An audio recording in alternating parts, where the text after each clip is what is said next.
Herkese salam. Bugün Lupa TV'nin studiyasındayım. Bugün Azərbaycan müğənnilərinin ilk kliplərini araşdıracağıq. Onlardan bağlı müəyyən videolar hazırlamışam, kliplər hazırlamışam. Söhbət əsnasında həm o kliplərlə bağlı, həm də kliplərin yaranma tarixi ilə bağlı müəyyən məlumatlar bölüşəcəm. Başlayaq. Deməli ilk klipimiz Aygün Kazımovanın ilk rəsmi klipidir. Əllərini uzat gülü mahnısına çəkilən klipdir. 93-94-cü illərdə çəkilib. Bu klipi açıram.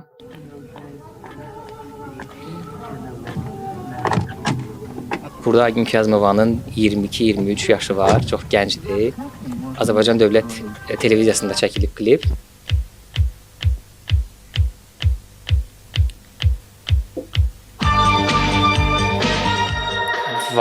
Vagif Gərayzadənin musiqisidir.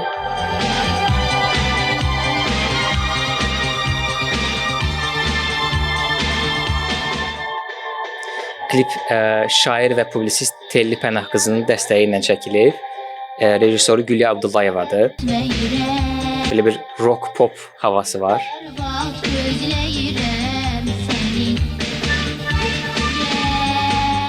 İçəri şəhərdə. Aygün yenə çox gözəldir. Çox gözəldir və bu klipdə onun sonrakı illərdə də bir dəqiqənin içərisində fərqli geyimlər geyinmək, fərqli formatlarda ekrana çıxmaq ənənəsinin ilk addımlarını da görmək olur.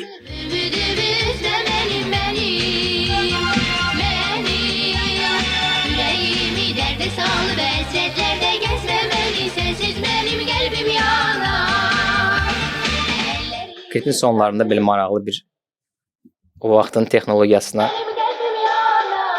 o qədər də maraqlı olan bir səhnə var, kadr var. Maşın öz-özünə gedir filan, belə qəşəng görüntülər var.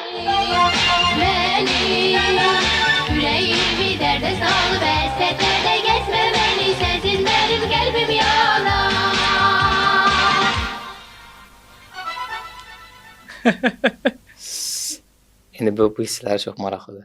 O gördünüz özünü maşına minir, maşının öz-özünə gedir filan. Hə, tamam. İkinci klipimiz Faiq Ağayevin ilk rəsmi klipidir. Səni əvəz edən bir klipi. Ki sonradan özü remake etdi yenidən. Eynən. 2020-21-ci illərdə. Bu klip 95-90'ların ortasını əhatə eləyir. 95-96-cı illər. Faiq Ağayevin ilk rəsmi klipidir. Gülər Həsənovanın musiqisidir. Kamran Həsənlinin bacısı Gülər Həsənova o dövrdə bəzi mahnılar bəstələmişdi. Eyni zamanda da Brilliant Dadaşov və Samir Bağırovun Geri Verər mahnısı da Gülər Həsənovanın musiqisinə. Heç bilmirdim. Bu mahnı da həmçinin onun bəstəsidir. Çox gənc idi bu mahnını bəstələyəndə. Hətta səhv etmirəmsə 17-18 yaşlarında olub. Və ilk bəstələrindən biridir. Faiq Ağayev də biraz tərəddüdlə ifa edib bu mahnını, amma yaradıcılığında ən çox dinlənilən mahnılardan bəlkə də 3 əsas hitindən biridir. Sözləri kimindir? Sözləri Sabir Rüstəmxanlınındır. 95-ci ildə çəkilib və o dövrün belə mistik və gotik havası var klipdə və görüntülər, gecə, qaranlıq, çox maraqlı klipdir. Romeo və Juliet filmindən. Sonlara doğru bir qızın orada bir şeyi də, xəyalı da görsənir. Xəyali olaraq gəlir orada belə bir.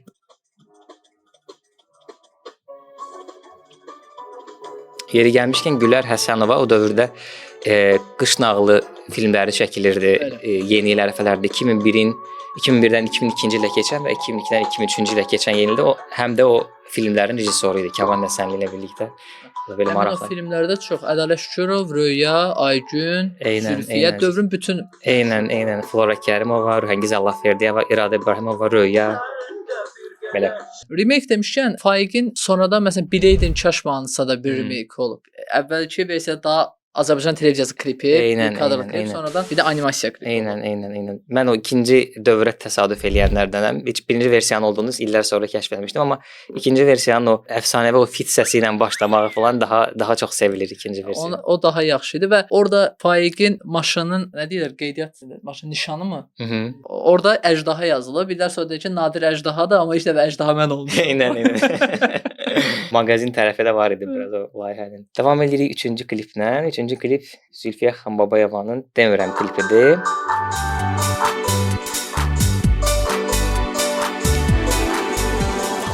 Klip 1999-cu ildə çəkilib. Zülfiyə Xanbabayevanın yaradıcılığa başladığı düz 10 il sonra demək olar əslində. 88-ci ildə Bakı payızı ilə başlayır. 99-cu ildə ilk klip demirəm işıq üzü görür. 99-un sonlarında. Sevda Məmmədlinin musiqisidir. Sevda Məmmədli kimdir? Sevda Məmmədli bizim 90-larda, 2000-lərdə daha çox fəaliyyət göstərən məhsullar olan bəstəkarlardan biridir. Hansı ki, bir çox məşhur mahnıları var. Məsələn, Röyanın Cücə mahnısı da Sevda Məmmədlinindir. Bir çox belə hitlər var. Abbas Bağırovla işlədiyi mahnılar var. Rəşad İlyasovla işlədiyi mahnılar var. Bu mahnı da onun sevilən mahnılarından biridir. Rejissor Fuad Əlişovun mahnı ilə, kliplə bağlı belə təəssüratları var. 95-ci ildə Rəşad İlyasovla ilk dəfə başlayıblar Fuad Əlişov klip çəkilişinə və Rəşad İlyasovun Çardaş adlı bir instrumental yazısı olur. Ona ilk dəfə Fuad Əlişov klip çəkir. Daha sonra bir müddət 95-ci ildən sonra bir müddət pauza olur klip yaradıcılığına. Əsas təkan Fuad Əlişovun klip yaradıcılığında bax bu klip olur. Zülfiyə Xanbabayevanın Demirəm klipi 99-un sonlarında işıq üzü görür. Fuad Əlişov klipi çəkir və sonra davamlı olaraq artıq Zülfiyə Xanbabayeva ilə işləyirlər və Fuad Əlişov da həm də klip çəkməyə davam edir. Həm də Ürviyə Körlün kliplərində montajçı kimi fəaliyyət göstərir. Klipdə biz Rəşad Aşımovu görürük. Rəşad Aşımovu görürük. Bəli, və bu rəqs qrupu var. Arxada indi yağışlı səhnələrdə Zülfiyə Xanbabayevanın arxasında rəqs edən rəqs qrupu Crazy rəqs qrupudur. Hansı ki 2000-lərin əvvəllərində Başa Bəla qızlar qrupu vardı. Onların bir növ alternativi olaraq Crazy qrupu oğlanlardan ibarət, həm də onların öz mahnıları da var idi. Birinci rəqs qrupu kimi başlamışdılar, sonra mahnılar ifa etməyə də başladılar və Canım Mənim adlı məşhur mahnıları da var idi bu rəqs qrupunun. Maraqlı olsa YouTube-dan açıb dinləyə bilərsiniz. Belə davam edirik digər sənətçi ilə, Eyüp Yaqubovun Ana klipi ilə. Klip Eyüp Yaqubovun ilk klipidir, ilk rəsmi klipidir. Eyüp Yaqubov 90-cı illərdə fəaliyyətə başlayır, pianoçu kimi, musiqiçi kimi fəaliyyətə başlayır. Mahnı oxumaq kimi bir fikri olmur, bir məqsədi olmur. Zamanla 90-ların sonlarından yoxlayaraq, ətrafdakı insanların da təşviqi ilə başlayır mahnı ifa etməyə və 2000-lərin əvvəllərində o dövrün məşhur ABBA kanalının prodactionu ilə bax bu Ana klipi çəkilir. Elçin Manovun musiqisidir, hansı ki Eyüp Yaqubovun demək olar ki, əsas hitlərinin də müəllifidir. Mikayıl Müşfiqin gözəl sözlərinə bəstələnmiş bu mahnıda məşhur aktrisa Elmira Şabanovanı da görürük. Bu fikrimə görə üzr istəyirəm. Elmira Şabanova olubsun yaradıcılığı ilə əlaqəli bir məsələdə sanki heç vaxt cavan olmayıb. Məsələn, bəzi aktrisalar var. Elmira Şabanova biz ancaq ana olaraq, nənə olaraq, belə qaynana olaraq belə görmüşük. Ən məşhuru nədir? Ötən ilin Son gecəsi. Eynən. Orada da məsələn baxmayaraq ki, cavandır yaş olaraq, çox yaşlı oynayır. Sonra Gecə qatarında Qətildə, Gəlinlər tamaşasında, Eyübün klipində. Sonra Mirzə Bayevin bir klipi var. Onu önümüzdəki dəqiqələrdə deyəcəm o kliplə bağlı məlumatı. Baxaq. Və Gəlinlər filmində də Eyüp Yaqubovun Unutduğun mahnısı səslənir. O da çox maraqlı bir belə. Eyüp Yaqubov və Elmira Şabanova birləşməsinin bir daha sübutu. Klipin rejissoru bəllidir. Klipin rejissoru qeyd olunmayıb. O vaxt ABBA kanalındakı demək olar ki, bütün kliplərdə rejissorlar qeyd olunmurdu, amma əksər kliplər o vaxt ABBA TV-də Aqil Emquliyev tərəfindən çəkilib ilk illərdə. Ya Aqildir ya da Emin Mirabdullayev ikisi arasında. Mən də onlardan birinin olduğunu təxmin edirəm. Yeri gəlmişkən Emin Mirabdullayev Əqrəb mövsümünün 2-ci sezonunda əsas qəhrəman olaraq çəkilib Elman rolunda. İllər sonra televiziyaya geri qayıtdı. Maraqlı. Mən onun kliplərini çox sevirəm. Nağılvari kliplər var və qrafik dizaynından da mənə gəlir o vaxtlar ən yaxşı istifadə edən elə Emin Mirabdullayev olub. Onun başqa klipləri nə var? Brilliantın Səninləyəm klipi. Səninləyəm, sonra Ah dedi, oh dedi. Eynən. Ayrılıq klipini də çəkib Yaqub Zurfçunun. Çəkilib orada. Onunla bağlı tam məlumatım yoxdur. Tamaşaçılar baxsın. Amma İradə İbrahimovanın Supersi obrazında oldu. O Qədrimi bilsən də bilməsən də klipi də onundur. Sonra Yeganənin bir aşıq mahnısı vardı. Kuklalardan ibarət. İstəyirlər. Eynən onu da onlar çəkmişlər. Çox qəşəng. Az amma qəşəng işləri var Emin Miradullayevin də. Növbəti klipimizə keçək. Bəlkə heç bu klipi Emin Miradulayev çəkməyib amma elədik. Hatırlamış olduq. Eynən. Eyübün klipindəki uşaq desən Eyübün öz uşağıdır. Eyüp Yaqubovun klipindəki hansı uşağı bu oğlan uşağı nəzərdə tutursan? Göy köynəkdə. Səhv etmirəmsə odur, amma Bakı haqqında nağıl klipində 100% oğludur. Orada 100% oğlu. Bu uşaq da ola bilsin onun klipində. Buradakı uşaqlardan bir uşaq var. Bu klipdə çəkilən uşaqlardan bax 54-cü saniyədəki qız uşağı var. Belə gülən bir qız uşağı. O səhv etmirəmsə həmin qız uşağı Lalə Məmmədovanın Məktəb illəri klipində də var. Ona məncə izləyənlər yaxşı izləyənlər onu bir analiz etsin. Ola bilsin rejissorun qızı olub və yaxud da o komandadan birinin qızı olub. Ya da ABBA TV-nin ola bilər. Ştatlı uşaq aktrisası olub. Ola bilər. Növbəti klip Xumar Qədimovanın ilk klipidir. Klip İsa Bulağı adlanır. Xumar Qədimovanı əksər insanlar 2000-ci ildəki Gələcəyəm hiti ilə tanıyır. O dövrdə də çəkilən bir klipi var idi, məşhur bir klipi vardı, amma İsa Bulağı onun 90'ların sonlarında ilk təqdim elədiyi klipdir. Musiqisi özünə aiddir Xumar Qədimovanın. İstər buradakı fondlardan, istər görüntüdən 90'lar havasını almaq olur klipdən. Mən ümumiyyətlə bu klipi görməmişdim. Hı. Mahnı da sözünüzü bilmirdim. Xumar Qədimovanın ilk albomunda, Unuda Bilmirəm albomunda Didərginlər adlı bir mahnı da var. Orada da belə bir Qarabağ və Şuşa Niskili əhatə edən bir mahnıdır. Hiss elətdirir o ağrını, özü də yəqin ki bəstəkar kimi hiss eləyib. Klipdə də onu görmək olur. İndiki obrazından daha fərqlidir təbii ki 90'lardakı görüntüsü. İndiki obraz demişəm, mən ən çox Azərinə təəccüblənirəm. Hı. Onun ilk vaxtları ilə indiki vaxtları, indiki obraz arasında məsələn çox fərq var. Onun hansı mahnısı idi? Gecələr. Gözləyirəm. Elə gözləyirəm. Vaqif O məsələn, Kəpəzadə. o mahnı ilə indiki üslubası ümumiyyətlə fərqi Hə, yoxdur. İnsan təəccüblənir ilk dəfə eşidəndə. Azərinin çox fərqli başlanğıcı var idi. Biraz Sərtab Erener belə stili ilə başlamışdı. O hətta ilk albomunun coverında belə çox hiss olunur o Sərtab Erener oxşarlığı. Onu da göndərərəm sizə. Hətta yenə ilk albomda Sərtab Erenerin Lal mahnısını da səsləndirib. Biraz pop artist kimi, pop, opera, rock belə biraz bunların qarşılığı müasir üslubda başlamışdı. Sonra Çırpınırdın Qaradəniz çox seviləndən sonra içindəki mənigər o patriot hisslər oyandı. Bu da yaraşır məncə ona, amma Bəli. o dövrdə yəni 90'lar, 2000'lərdə çox qəşəng belə 2 albomluq mahnıları var. Yəni kəşf olunmağa dəyər, onları da dinləməyə gözəl olar. Növbəti klipimiz Sevdar Əkbərzadənin klipidir. Deməli, Sevdar Əkbərzadə də fəaliyyətə Rast qrupu ilə başlayıb, bir çoxlar bilir, 90'cı illərin ortalarında və qrupdakı fəaliyyəti, vokalçı kimi fəaliyyəti 2000'lərin əvvəlinə 2001'ə qədər davam eləyir. Sonuncu Rast Dünyası albomu çıxır və ondan sonra Sevdar Əkbərzadə Rast qrupu ilə fəaliyyətini yollarını ayırır. Və ondan sonra qısa bir müddət sonra 2002-ci ildə böyük ehtimal ki bu klipi Demək ki Sevirəm adlanan klipi işıq üzü görür. Amma Rast Production-dan əməkdaşlıq bu formada davam eləyir. Çünki klipin productionu Rast Production tərəfindən üstlənilir. O dövrdə bir çox məşhur kliplər Emel Əkbərzadə, Mətələnt İskəndərli və bir çox artistlərin kliplərini məhz Rast Production çəkirdi. Samir Bağırovun və s. Mahnı ölməz bəstəkar Fikrət Əmirovun oğlu, həmçində bəstəkar olan Cəmil Əmirovun mahnısıdır. Klipdə maraqlı belə qorxulu səhnələr var. Mənim uşaq vaxtı qorxduğum kliplərdən biri idi və Sevdar Əkbərzadənin o dövrlərdə bir neçə sonra bir başqa klipi də var idi. Məhəbbət 2 dəb deyil. O klipdə də belə bir qorxulu səhnələr falan vardı. Sevdar Əkbərzadə bu şeyi ötürə bilmişdi o dövrdə. Və klipin sonlarına doğru bir aktyor görürük. Hardasa demək, klipin deməli 4-cü dəqiqəsində bir aktyor görsənir. Bu da o dövrün məşhur modeli, həmçində Aygün Kazımovanın Matros klipində oynayan və Ellan'da bir klipində oynayan Orxan Abraxanov idi. O dövrün məşhur modellərindən, həm də klip aktyorlarından biri kimi onu da görmək olur. Maraqlı. Yəni dövrün standartlarında da yəni. Eynən, hə. Amma çox populyarlaşmışdı. Əsasən də Aygünün klipindən sonra, Aygün Kazımovanın Matros klipindən sonra çox populyarlaşmışdı. Hətta İlham Əquliyevanın da bir klipində oynamaq kimi bir təklif olub, səhv eləmirəmsə, amma belə bir klip işıq üzü görməyib. Çünki İlham Əquliyevanın bütün kliplərində Firdevs Şaxtakişiyevi gördük. Belə 100% F. Firdevs Şaxtakişiyevə.